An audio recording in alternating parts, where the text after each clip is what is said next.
जय गुरु जी संगत जी। गुरु जी के अनेकों सत्संग हैं जिसमें उन्होंने अपनी संगत के किसी न किसी रोग का इलाज किया। आज भी हम एक ऐसा ही सत्संग शेयर करेंगे। सत्संग है श्री संजीव कश्यप जी का गुड़गांव से। सत्संग शुरू करने से पहले हम मंत्र जाप करेंगे। ओम नमः शिवाय, शिवजी सदा सहाय। ओम नमः शिवाय, गुरु जी सदा सहाय। आइए संगत जी सत्संग शुरू करते हैं। जिसने पीड़ा दी है वही उसकी औषधि भी देगा। पहली बार जब मैं गुरुजी के पास गया था, मेरे घुटनों में बहुत दर्द हो रहा था। मैं एक चिकित्सक के पास गया जिसने कहा कि घुटनों के अस्थिबंध क्षतिग्रस्त हो गए हैं। मुझे विश्राम करने का और घुटनों को ना हिलाने का परामर्श दिया गया। साथ ही औषधियाँ भी दी गई। पीड़ा असहाय थी, असहनीय थी।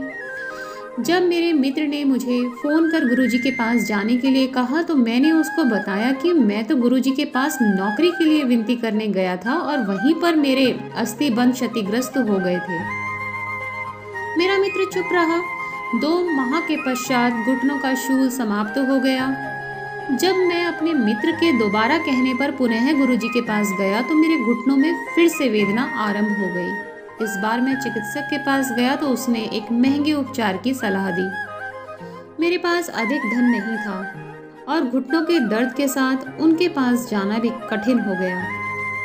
मेरे से चला भी नहीं जाता था। एक दिन मैंने गुरुजी से इस पीड़ा को सह पाने की शक्ति के लिए उनका आह्वान किया। मैं अत्यंत कठिनाई के साथ अपने आप को कार में घुसा पाया और उसे चलाकर एम्पायर एस्टेट पहुंच पाया। उस दिन चलते हुए मैंने गुरुजी से विनती करी, तुम ही ने दर्द दिया है, तुम ही दवा देना।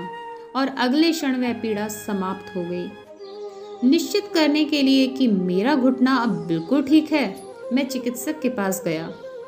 मुझसे कहीं अधिक मेरे स्वस्थ घुटनों को देखकर उसे आश्चर्य हुआ। उस दिन के पश्चात मैं किसी चिकित्सक के पास नहीं गया हूँ। गुरुजी को उपचार करने के लिए भक्तों से बात करने की आवश्यकता नहीं है। आपको अनुभूति होता है कि वह कुछ करने के लिए कह रहे हैं और उस क्रिया को करते ही कष्ट से आपका निवारण हो जाता है। जय गुरुजी, आपका अनंतम अनंतम शुक्राना गुरुजी। अपनी संगत को इसी तरह से कष्ट से दूर रखिएगा गुरुजी। Thank you so much.